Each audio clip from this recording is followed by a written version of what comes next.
G'day, I'm Paul. So when you think of luxury car brands, Cadillac, it's kind of up there. It is the American luxury car brand, and Cadillac does electric cars, just in case you didn't know. They've had one on sale for a little while now in Australia called the Lyriq. This is the Vistiq, which is like a bigger SUV version. It shares the same platform. So today we're going to do a review of this. It's only going to be a quick look at this. We're not going to have a chance to take this to the proving ground today. We'll get this back for a proper drive. I've just had a quick spin in it and just wanted to give you my thoughts before we do have a proper turn at it.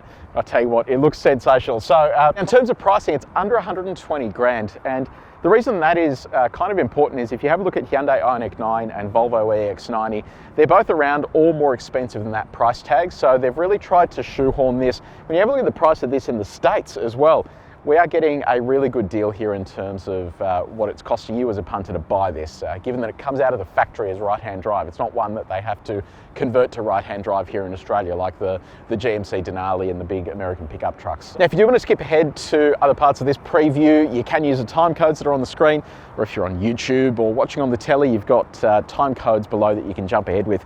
So on the design, styling is entirely subjective, but I think this looks absolutely unreal. It's not big and ungainly, but it has incredible presence on the road and it turns heads. And you know, the Lyriq, I'm not entirely sold on that design, and it doesn't look anywhere near as sort of muscly as this, whereas this just has a lot of character about it. So down the front here, you've got a big Cadillac logo and a big sort of blacked out section on the grille here. Given that it is an electric vehicle, there isn't sort of really much cooling required at this top end. Unfortunately, there is no frunk, so that is just, you know, space for potentially a V8 engine in the future. So there's nothing you can really sort of store under there. But down here, you've got the cooling elements, these vertical stacked headlights. So you can see they're all individual beams. It does a little sort of light dance when it switches on, and a lot of piano black through that center section there. Around the side here, have a look at these wheels. They are absolutely enormous. So it's sitting on 22s. It's got a nice sort of matte black finish to it. Cadillac insignia there on the brakes. Brembo brakes. It needs big brakes because this is a heavy vehicle. It needs to pull up nicely, and the performance figures are pretty crazy for a vehicle this size. I'll run you through those a little bit later on, but you've got a big set of stoppers there to help with that.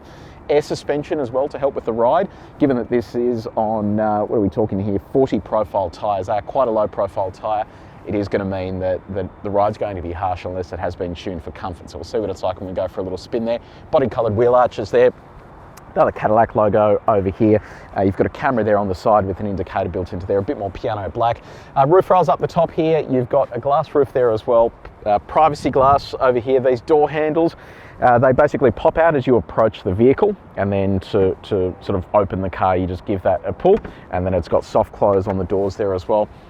I like this. So basically you've got these strakes here that are sort of sitting alongside that Cadillac logo that they've put on that window there. So not only is this massive privacy glass, I mean, you can barely see through that anyway with that section there too. So looks pretty cool. Come around to the back with me. So around the back, you're not going to see Cadillac lettering. They've just got the Cadillac logo, which acts as a boot release as well. You've got Vistiq off to the side here, and then 900 E4. So 900 signifies the amount of torque. It sort of rounds up from our high 800s. And then you've got this sort of satin chrome finish down on this bottom boot section. Shark fin aerial up the top there, and then you've got a camera as well for your rear vision, because you know, this thing has 6 seats. A little bit tricky to see out of if you've got the car full of people, whereas this gives you great vision out the back of the car, and then vertical stacks on those tail lights as well. So let me know what you think. Do you like the look of this? Are you as enamored as I am with the design? And what do you think about the pricing? It is, you know, a lot of money to pay, but if you look at it relative to its competitors, it is actually really sharply priced, including relativity to its price overseas as well. They really are trying to drive this thing here and generate those sales. So let me know what you reckon in the comments section below. So we're inside the Vistiq. This is what the key looks like. You've got lock, unlock, remote start, boot, the sort of disconnection of the cable for charging, and then panic button. Then you've got the Cadillac logo on the back there. So you can just leave the key in your pocket. The doors will automatically unlock and lock depending on whether you're approaching or leaving the car. And then to start it, you just put your foot on the brake. You do have a manual power off button as well. So this is going to be a bit of a condensed look at this. When we get the car back to the proving ground, I'll go into a bit more detail, but today I'll just touch on some of the high points and just some of the things that have frustrated me while spending a few days with the car. And we'll start off with the screen. Over 30 inches in size. It goes from sort of here to here, and it looks incredible. There's no visible breaks here between those screens. It really is just a masterpiece in terms of technology, and it looks incredible. In fact, the rest of the car looks really cool as well. We only get the platinum spec here in Australia. It is the top spec in the Vistiq range, and you know, this feels every bit the top spec with all of the tech and the fit and the finish around the place. So you know, I think they've done a pretty good job with this. In terms of the sort of fit and finish, all the surfaces feel nice and soft to the touch. They've sort of been quite considerate with materials, but I did notice a couple of weird things. Sort of looking up randomly the other day, and I noticed some light coming through here, and that's because this cover that sits over that airbag doesn't fit correctly, and I can see light coming through the dashboard there. Same story on that side, it just doesn't fit correctly up there either. When you turn the sound system up, there's rattles coming from the doors. I don't know whether it's just a pre-production car type thing, but yeah, a couple of these things just don't scream sort of luxury to me when you sort of take a closer look at them. In terms of the infotainment system, I quite like the fact that they've got Google integrated here. So you've got a Google Play Store, you've got native Google apps, and you can even do stuff here. Like if I go to the maps, I can project Google Maps onto the screen ahead of me. That is taking up that entire section there. Or I can use my phone's projection, which I've got Waze running at the moment, and that gives me that full projection there as well. And if you don't want any of that, you've just got a standard gauge or an energy mode. You've got a night vision camera as well, in case you want to run with that at night time. That'll project the image of the road ahead of you, but will also highlight things like animals and people, just in case you can't see them. So a few different options there. The infotainment system itself, though, it started off okay, but I found it a little bit frustrating in terms of some of the bugginess to it. GM has said globally they're getting rid of Apple CarPlay and Android Auto in lieu of, you know, running their own systems here. We are still retaining Apple CarPlay and Android Auto for Australia, but I do feel like they've perhaps stopped developing it, or something's gone on there, because some of the features just don't really work that well. So I'll show you what CarPlay looks like. It doesn't really take up the entire screen, even though that background is from Apple. So you could, in theory, take up that entire screen easily, and I don't know why that doesn't happen. If you're running Spotify on your phone, which most people will do, yes, you've got it here in the car as well, but I'll get to why it doesn't work as well in the car. If you're running it on your phone, it seems to have a conflict if you have it logged into the car as well, because it will just continuously stop. And it's a feature of Spotify. If you have two people playing at the same time, it will stop one of them so the other can play, to stop, you know, many people using the one account. So I think it is weirdly just having a fight with itself about who's going to have control over Spotify.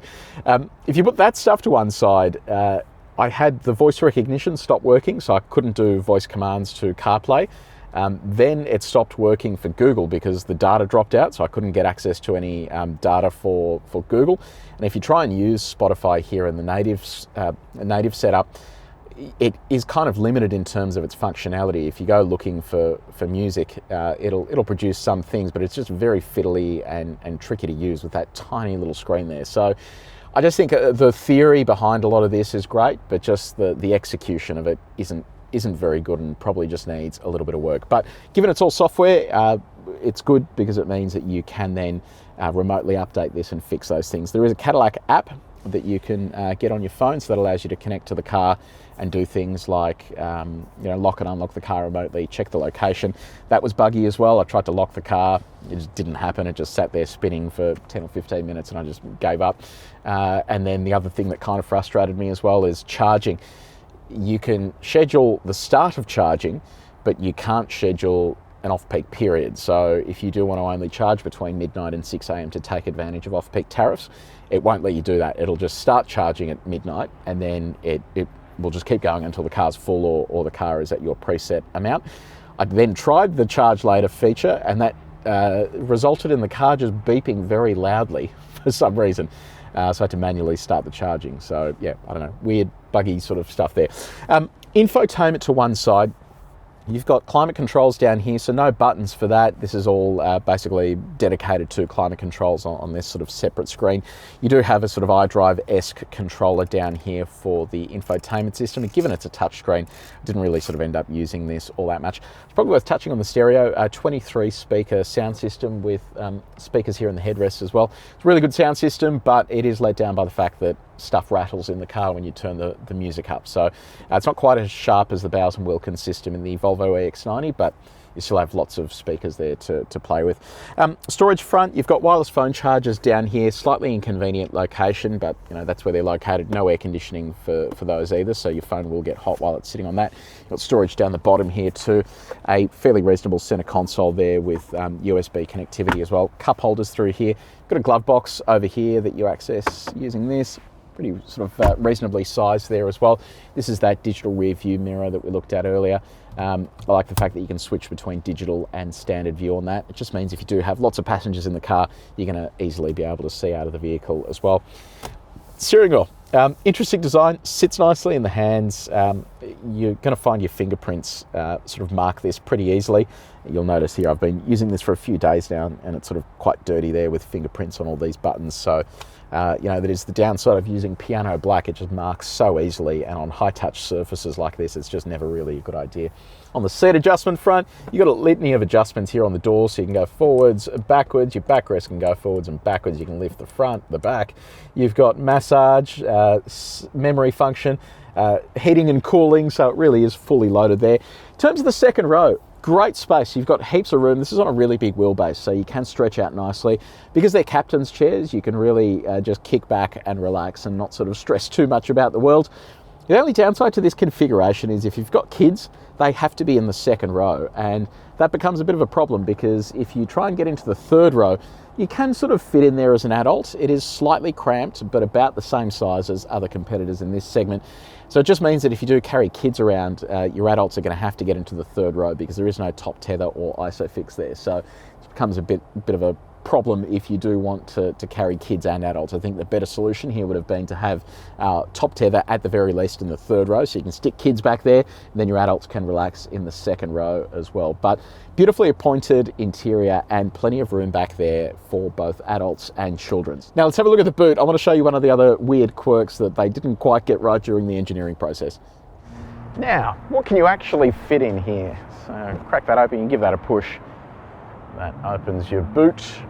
It's a powered tailgate. So you've got just over 400 litres of cargo space available here, but have a look at this. You've got a stack of storage beneath the cargo floor here as well. So fairly usable space, which is good. Now you can expand the space, but I've got to show you just the most stupid thing in the world. Like in most of these cars, if you drop the third row, this headrest will disappear. And it does it here as well, unless you have the second row up. And watch what I mean. You go to put that down, instead of the headrest disappearing and it folding away, the headrest just gets mashed onto the seat there and nothing happens. You've got to go back up over here, got to drop the second row, then come down here and drop this, and you can see the headrest will sort of eventually disappear there. And then same thing over here, you go to lower that.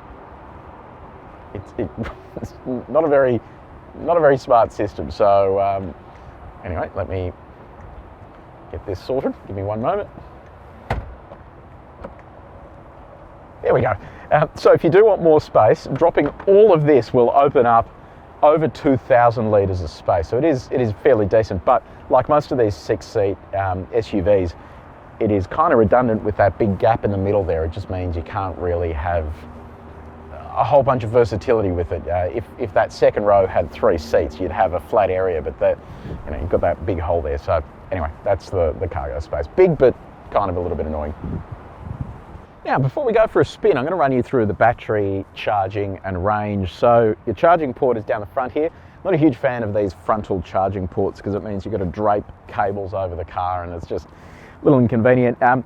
AC charging, 22 kilowatts, which is excellent. That means you can do 3-phase AC charging and really sort of get through to the point where you're charging that battery nice and fast. DC charging though, disappointingly, 130 kilowatts, which is super low for a vehicle with this size of battery. And the size of battery is just over 90 kilowatt hours. It's an NMC battery, which means you only really want to be charging it to 80% normally and only to 100% on sort of longer drive occasions. Disappointingly, the WLTP driving range is only around 450 Ks, and for a vehicle this size, I just don't think the battery is big enough. They actually sell this with a larger 100 or just over 100 kilowatt hour battery overseas. I don't know why we don't get that here in Australia. It's just going to mean you're charging very frequently, which for a vehicle this size is, why would you do that? Just bring the bigger battery. It would just make life much easier. Before you hit the road, it's worth thinking about insurance. That's why we've partnered with Yui for this review. For insurance that's a bit more U-shaped, head to yui.com.au. Okay, so we've just hit the road in the Vistiq. We're not filming this at the proving ground because we only had a short loan with this car and couldn't get down there. So it is just going to be in and around the streets here, and then we'll try and get it back to the proving ground to stretch its legs a little bit because it needs a lot of leg stretching. This has 2 electric motors, one on each axle. It makes over 450 kilowatts of power and almost 900 Newton meters of torque. Like, it is those are some serious numbers for such a big vehicle like this. And part of the reason why it needs a bigger battery is because it uses a lot of electricity. Like, you drive around and you look at your consumption and your battery, like how much range you've got left, and it just constantly keeps going down. We're averaging around 24, 25 kilowatt hours per 100 kilometers, which is a lot, especially when you've only got a 90 kilowatt hour battery to work with. You want to really be aiming for at least 100 to be able to get reasonable driving range. Otherwise, you're constantly going to have to charge this thing. Being on these big wheels as well doesn't help because all of that just eats into your energy consumption and makes this quite a thirsty electric vehicle. Now, that's not the end of the world. If you buy this knowing how much it's going to consume and knowing that you're going to need to charge it often and all that sort of stuff, it's probably not such a bad thing because you're going into it with eyes wide open. But if you want to do longer driving, the sort of lack of max charging capacity becomes a problem then, because a peak of 130 kilowatts means that you really do struggle to get the energy into the battery between those charges. And if you are doing a longer distance drive, it's going to mean more charging more often, and it's going to take longer because it doesn't have that faster peak charging rate like some of its competitors. Now, all of those things to one side though, what does this feel like behind the wheel? Before I mentioned low profile tyres, big alloy wheels, it is probably not going to be conducive to a sort of excellent ride. Well, it is actually not too bad. This is sitting on air suspension and, you know, for the most part, it's actually quite comfortable. So cobblestones, dodgy roads, it soaks it all up really nicely, and it doesn't seem all that flustered by it, which is a hard thing to achieve in such a big vehicle like this, especially in these streets where you do have some of those imperfections that make a sort of heavier vehicle on big wheels feel quite rigid and unnerving, whereas this feels really nice and comfortable. And when you look at the target demographic of this, I assume it's like the sort of the luxury chauffeur transfer company as opposed to a family, given the sort of seating setup. And if that is what you're going to be buying this for, it sort of nails that brief perfectly.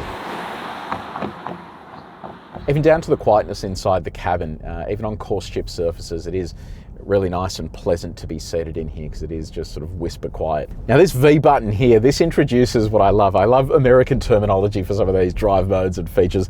V Max mode, because V is like the Cadillac nomenclature for go fast things. V Max kind of gives this peak acceleration and just makes it really sharp.